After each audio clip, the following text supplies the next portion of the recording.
Pemirsa NASA tercinta di seluruh Nusantara, kita sedang berada di sebuah kebun kakao milik sebuah perusahaan besar swasta, tepatnya di Desa Kota Parit, Kecamatan Selesai, Kabupaten Langkat, Provinsi Sumatera Utara. Selamat pagi Bapak. Selamat pagi. Bisa Bapak perkenalkan nama dan alamat Bapak?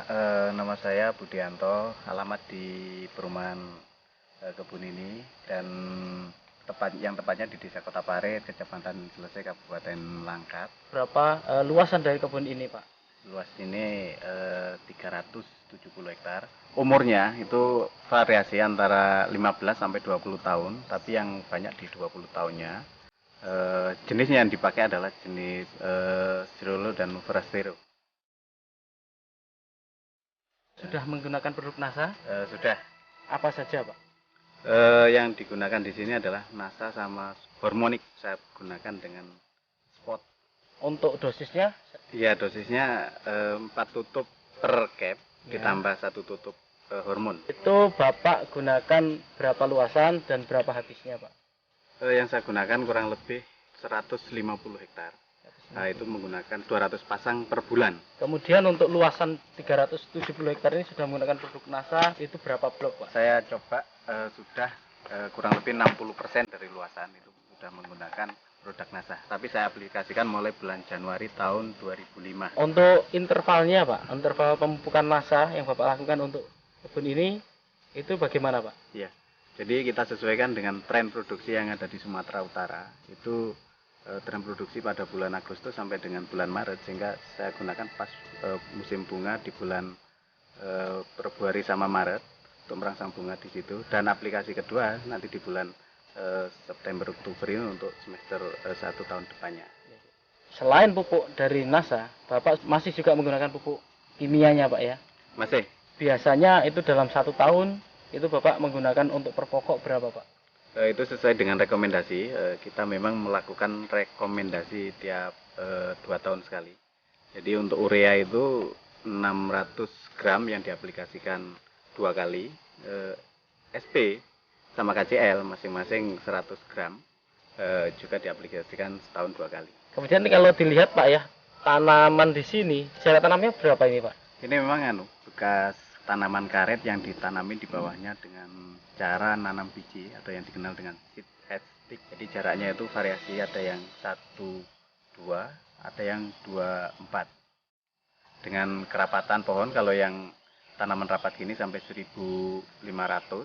Tapi yang untuk ukuran 24 sekarang rata-rata populasi tinggal kurang lebih 800 pohon per hektar. Kemudian dilihat dari naungan Pak, kayaknya di sini juga lumayan cukup banyak naungan. Ini kira-kira apa saja ini Pak pohon naungan di sini nih Pak? Ya, ini kita untuk naungan coklatnya yang pokok itu menggunakan Glyriside, tapi untuk buffer untuk angin itu menggunakan mahoni. Nah, untuk kebun ini Pak, secara budidaya juga dilakukan pemangkasan Pak ya? Oh iya, itu memang wajib. Nah, kira-kira itu bulan apa Pak itu kalau dilakukan pemangkasan itu Pak? Ya, sama sesuai dengan tren produksi, yaitu untuk merangsang bunga yang di bulan Maret, April, Mei itu kita harus pangkas di bulan 2. Dan untuk pembungaan di bulan 9 atau 10 itu kita harus pangkas mulai bulan 8 sama 9. Untuk teorinya pangkas Pak? Pada prinsipnya yang penting di situ adalah penyinaran bisa masuk, sehingga cabang-cabang kayak cabang air, cabang kering, dan cabang yang kena penyakit itu harus dipotong. Dan yang penting lagi adalah tanaman yang udah tinggi itu harus ditoping.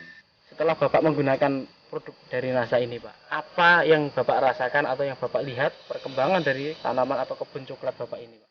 Dari segi pertumbuhan vegetatifnya dari daun memang ya cukup menggembirakan, yaitu cukup subur, dan dari bunga-bunga yang mentil yang muncul, jadi itu juga kenaikan produksi dari tahun sebelumnya itu ada kenaikan kurang lebih 20%. 20% ya Pak kenaikannya ya. Iya. Dari tahun lalu. Kemudian yang lain Pak, Bapak sudah menggunakan produk NASA dari pupuknya. Nah, kemudian untuk agensi hayatinya, Bapak sudah menggunakan belum Pak? Sudah kita coba beberapa blok untuk persiapan jangka panjang, tapi masih diamati untuk perkembangan tingkat serangan hama dan penyakit yang ada di sini.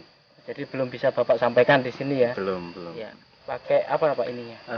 Untuk perkembangan Phytophthora jamur itu menggunakan Glio, dan untuk hama saya coba dengan menggunakan Pestona yang saya campur dengan Aero. Pada buahnya itu ada perubahan secara kualitas atau tidak, Pak?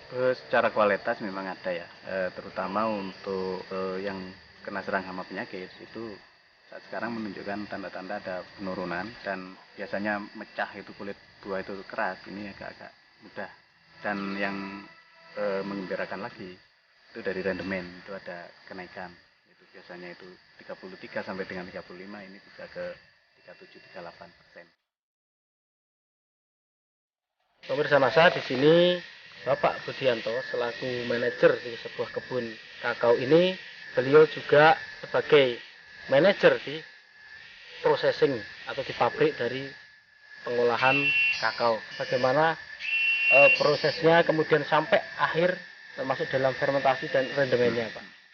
Setelah buah dipanen dari lapangan, itu siang hari atau sore hari tergantung dari siapnya panen, itu diangkut ke pabrik.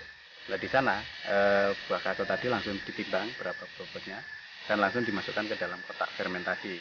Di dalam kotak fermentasi kita fermentasi kurang lebih 4-5 hari dan dilakukan pembalikan sekali pada hari kedua, dan setelah itu dilakukan penyemuran dengan matahari itu kurang lebih 8-10 hari tergantung daripada cuaca. Dan setelah itu kalau biji udah kering dimasukkan ke dalam gudang dan disortasi, yaitu untuk menentukan kualitas biji, untuk menentukan grade A atau B dan sebagainya, baru dilakukan pemakingan. Dari pemakingan itu sudah ada yang menerima, Pak, ya, ataupun ini sudah terikat kontrak atau demikian, Pak, ya? Ya betul, jadi ini udah kontrak, tinggal menentukan jadwal kapan waktu pengirimannya. Ya, dalam sortasi, Pak, ya, kualitas dari biji kakao ini, Bapak bisa jelaskan kualitas A, B, C-nya? Jadi untuk grade A itu yaitu di bawah 100 biji per 100 gram, 100 sampai dengan 110 itu masuk grade B, dan di atas 110 sampai ke atas itu masuk grade C, dan di atas 120 itu masuk GC.